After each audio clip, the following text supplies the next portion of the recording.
now the latest around the wide world of tropics. Tropical Weather Bulletin for May 29th. Looking around the world right now, no active tropical cyclones, but there's plenty of systems that are rumbling out there right now, but nothing has a name or a number at this stage. We're still looking at several invests. Of course, we had the last storm Yas, which dissipated over India a couple of days ago.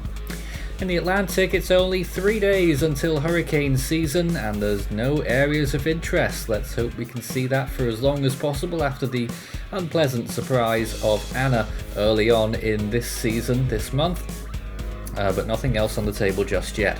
Eastern Pacific has 3 areas of interest at this point, 2 of them moderate, both at 40% there that we've established, and at 10% in the late period of the 5-day forecast, emerging off the Central American coast and out into the Eastern Pacific. They should all stay out to sea.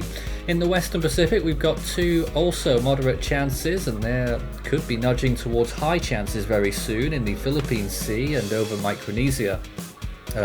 That's in 5 days. It's quite possible that both of these systems develop. The Philippines could be affected by the western one. In the North Indian Ocean, there's no areas of interest now that we've seen the back of those 2 Indian cyclones, which caused so much problems there in the last 2 weeks or so, Taute and then Yas. In the North Atlantic, this is how things look right now. There's a curious little extratropical system out there in the open waters, but generally it's dry air dominating the Atlantic right now. You can see 1 or 2 storm cells over Texas there as well, over the United States. But generally fairly quiet across the basin. The Eastern Pacific, you can quite clearly see those areas that are still blowing away the tropical disturbances, but not much in the way of rotation on those.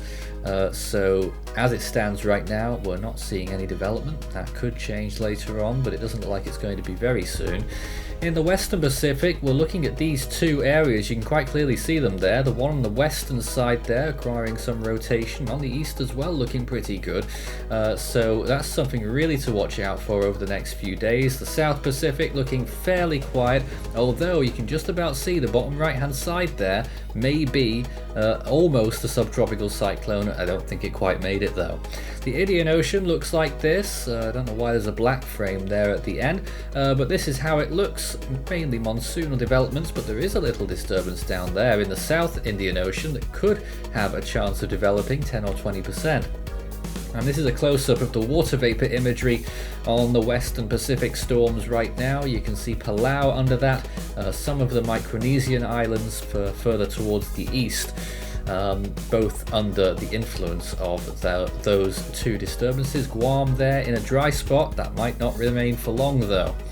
Eastern Pacific then, sea surface temperatures fairly warm, 30 degrees and pushing higher than that along the coast of Mexico, the eastern part of the country, even up the Gulf of California, temperatures 26 degrees, quite some way up there. The Gulf of Mexico as well, fairly warm. The Atlantic, 26 degrees, quite commonplace, pushing 28 in significant chunks of the Gulf of Mexico now actually, and the Gulf Coast of the United States now reaching the 26 degree isotherm.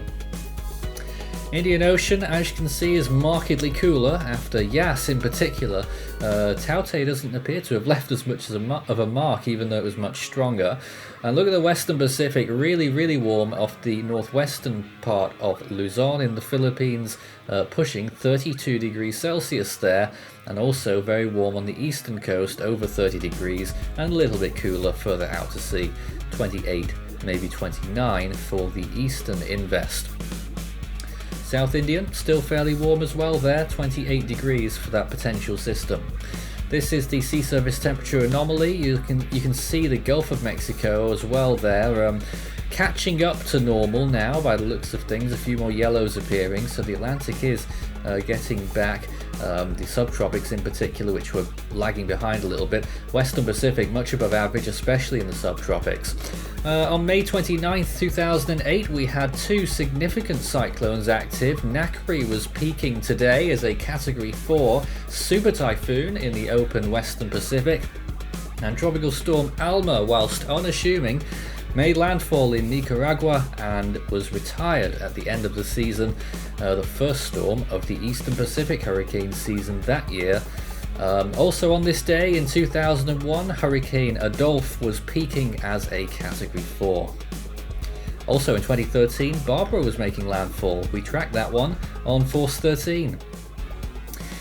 So, the next name on the Atlantic naming list is Bill, followed by Claudette. In the Eastern Pacific, we're looking out for Blanca, followed by Carlos. In the Central Pacific, the next name on list 1 is still Hone.